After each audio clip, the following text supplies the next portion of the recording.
प्यारे बच्चों, सुप्रभात।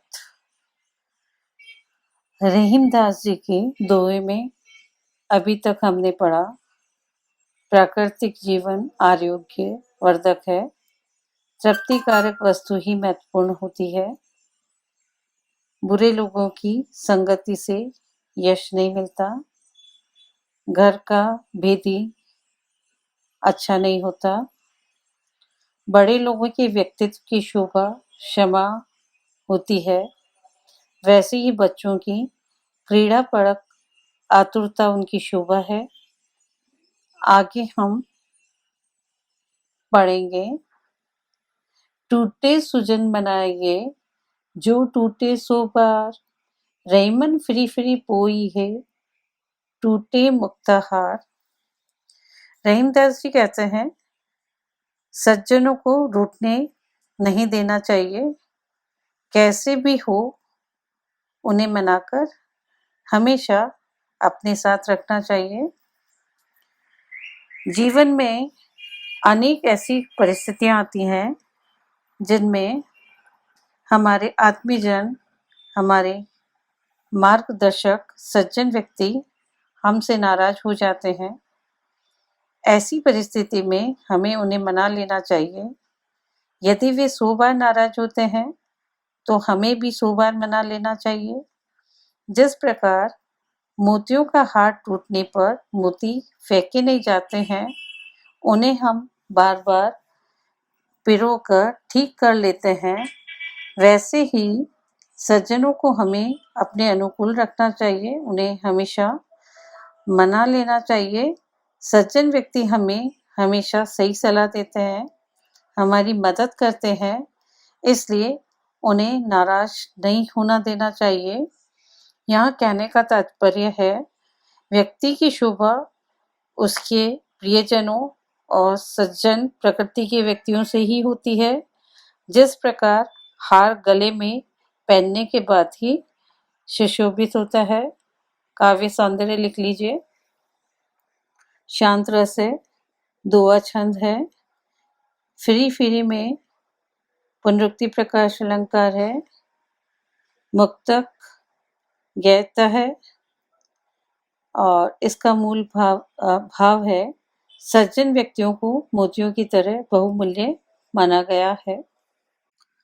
अगला, रहीमन पानी राखिए बिनु पानी सब सून, पानी गए न उबरे मोती मानुष चून। प्रस्तुत दोहे में रहीमदास जी ने पानी शब्द का 3 बार प्रयोग किया है। यहाँ पानी शब्द के 3 अलग अलग अर्थ स्पष्ट होते हैं। पानी जल का रूप, पानी आभा चमक, पानी मान इज्जत। रहीमदास जी कहते हैं कि पानी संसार में प्रत्येक जीव के लिए अति आवश्यक है। बिना पानी के संसार में जीवन ही नहीं होगा, इसलिए पानी का जीवन व प्रकृति के सभी पदार्थों के लिए बहुत महत्व है। मनुष्य को पानी रखना चाहिए, अर्थात अपनी मान मर्यादा प्रतिष्ठा को सदैव बनाए रखना चाहिए। यदि उसकी कोई प्रतिष्ठा ही नहीं होगी तो उसका जीवन इस संसार में बेकार ही है। जैसे बिना चमक के मोती की कोई कीमत नहीं होती और ना ही ऐसे मोती अर्थात बिना चमक के मोती कोई खरीदना चाहता है। ठीक उसी प्रकार बिना पानी के चूर्ण आटा का कोई महत्व नहीं रह जाता, क्योंकि कोई भी व्यक्ति सूखा आटा नहीं खा सकता, इसलिए बिना पानी के आटे का कोई महत्व नहीं होता। अतः मनुष्य को सदा अपना आत्मसम्मान बनाए रखना चाहिए।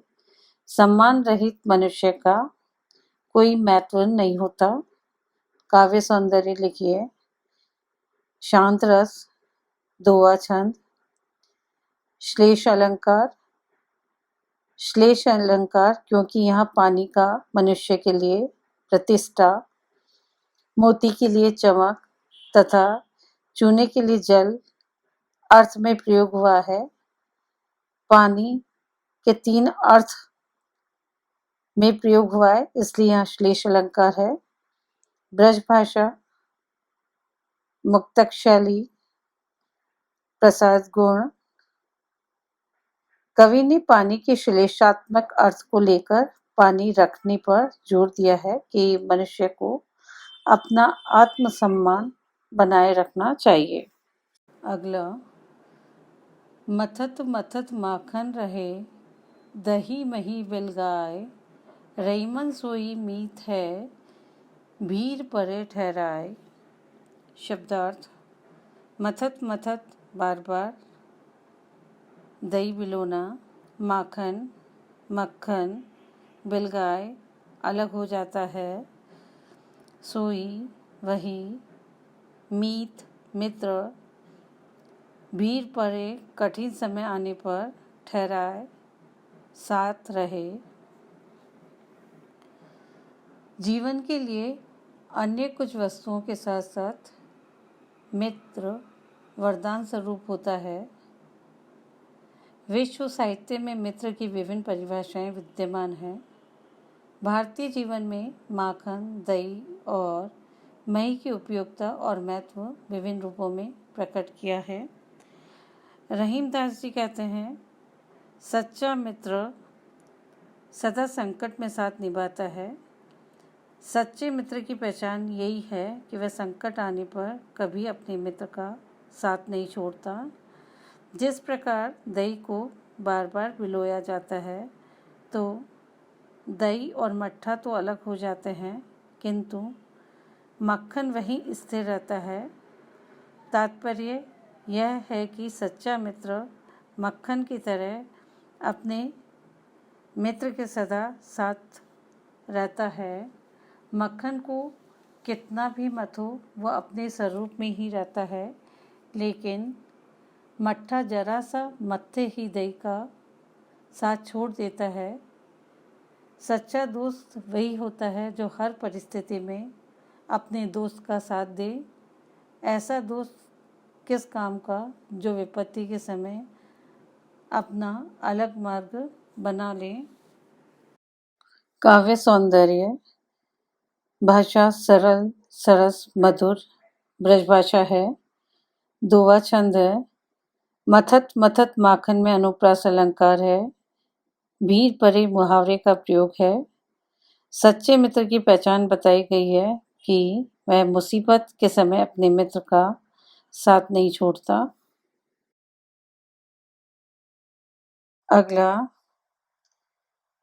रहीमदास जी दानशील थे। वे अपनी व्यक्तिगत आय में से बहुत कुछ नियमित रूप से दान कर दिया करते थे। प्रतिदिन सुबह जब वे अपने घर के बाहर बैठते तो जरूरतमंद लोग उनके पास आते और वे उनकी जरूरत के अनुसार उनकी झोली धन, वस्त्र, अन्न इत्यादि से भर देते थे।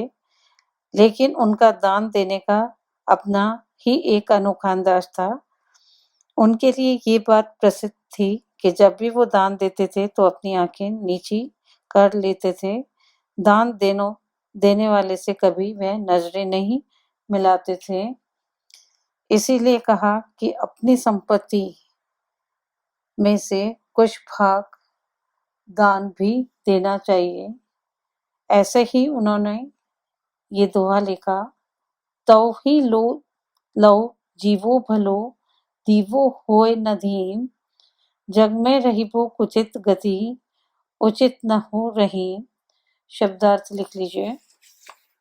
तौ ही जब तक ही जीवो जीवित रहना, भलो अच्छा है, दीवो देने का भाव, धीम धीमा, जग संसार, कुचित अनुचित,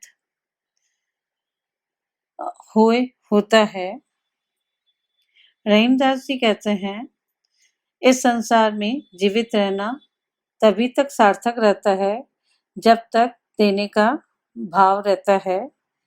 दानी को दान देने में आनंद होता है और जीना भी तभी तक अच्छा लगता है जब तक दान देने की ताकत बनी रहे।